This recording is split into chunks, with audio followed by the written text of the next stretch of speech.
Over the past 3 to 4 videos, I have discussed various job opportunities in foreign countries such as Germany, Netherlands, Denmark and Ireland. I am glad to know that many of you found relevant job positions and some of you even managed to secure job offers. Congratulations. But in case if you are facing rejection, then this video is for you. Do not worry, I am 100% sure by end of this video you will understand why you are facing rejection when you apply for a job abroad.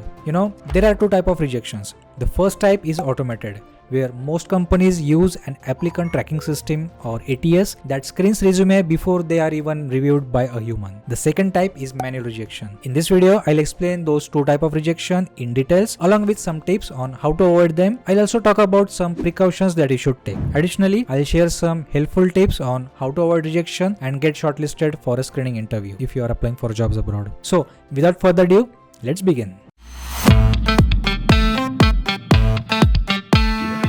Hello and welcome back to my channel. My name is Arshad and I share information about jobs in Europe. I share some tips on how to crack your job interview. Furthermore, this channel has helped almost hundreds of people to achieve their dream of moving abroad. If you are new to this channel, then please consider subscribing. If you have been applying for jobs abroad aggressively and if you are continuously receiving rejection email, it's time to take a step back and carefully reconsider your approach. It is important to understand that getting a job in Europe from non-European region requires deep understanding of the job market, particularly if you are from non-technical background. See, if you apply randomly, your chances of rejection are higher. As I mentioned earlier, there are two types of rejection: automated and manual. First, let's discuss automated rejection. In most of the big corporates, you will find this software called ATS that scans CVs to figure out whether a candidate is good fit for the job. About 75% of the resumes are rejected by ATS, and it's often because the CV is not correctly formatted. Additionally, big corporates uses advanced ATS system that generates a weighted score for the profile based on applicant's skill and past experience matching with the job description. If your profile score is low or below a specific threshold, you will be rejected immediately with the automated rejection email. If your profile score meets the threshold, then it will be compared with other candidates in the queue, and if your score is lower than other candidate, then you will still face the rejection. Therefore, it is crucial to understand how the ATS works and format your resume correctly to ensure that it passes through the automated screening process. Stick around and I'll explain how to do this, and I'll also provide a concrete plan that will improve your chances of success. Most of the CVs I have seen so far, they have scattered work experience, and hence it is very difficult for the recruiter to decide if your profile is really suitable for the job. Therefore, having a cohesive, focused and comprehensive resume is crucial. That's a lot of adjectives. Alright, I'll not explain how to build a perfect resume in this video. You can check this video for that. Or if you want one-on-one session on how to build a perfect CV, then you can contact me via this website. But my point is, make sure that your past experience is not scattered. The ATS software scans for the specific keywords and phrases that are related to the job opening to figure out whether you are a good match for the position. Therefore, it's important to tailor your resume to the job description and include the relevant keywords that highlight your skills, qualification and experience. This can significantly improve the chances of your resume being selected for the further screening interview. In general, the idea is to pass through the ATS software. Well, remember that I do not mean to fake your skills at all. Alright, so the question now is, even if you pass through the ATS screening based on the keyword magic, how can you ensure that your profile will be stand out and your profile score will be higher than other candidate? Well, this is possible only when you apply to relevant roles which is closely matching to your experience.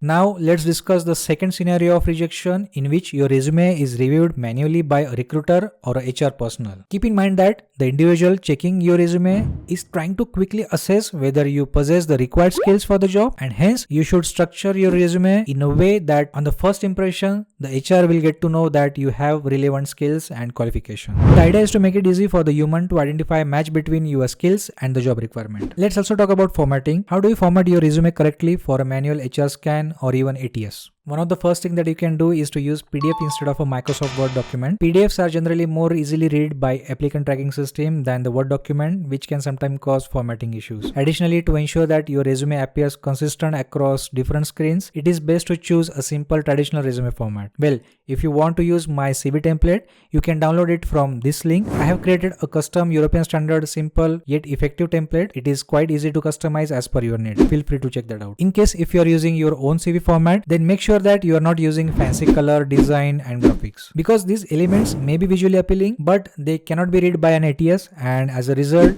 the resume may be rejected. We talked about type of rejection and we also understood them on the high level. Let's understand further reasons of rejections.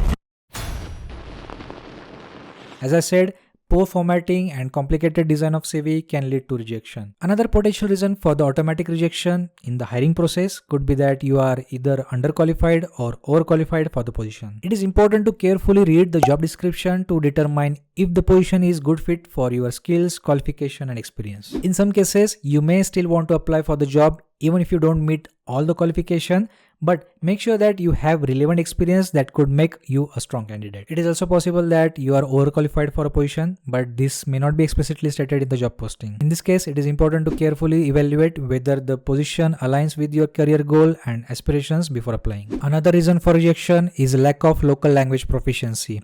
Even in the job description, they might have mentioned that the language proficiency is good to have or optional, but if there is another candidate with similar or even less experience in the domain but with the language skills, then that candidate will always be preferred over you. So spend some time in learning the language as well. Fourth reason of rejection could be not having a valid work permit. If you apply for non-visa sponsored job, then it is expected that you have a valid work permit and you have mentioned that in your CV. Otherwise, you will face rejection. If you want to know more about visa sponsored jobs, then check my playlist called Jobs Abroad.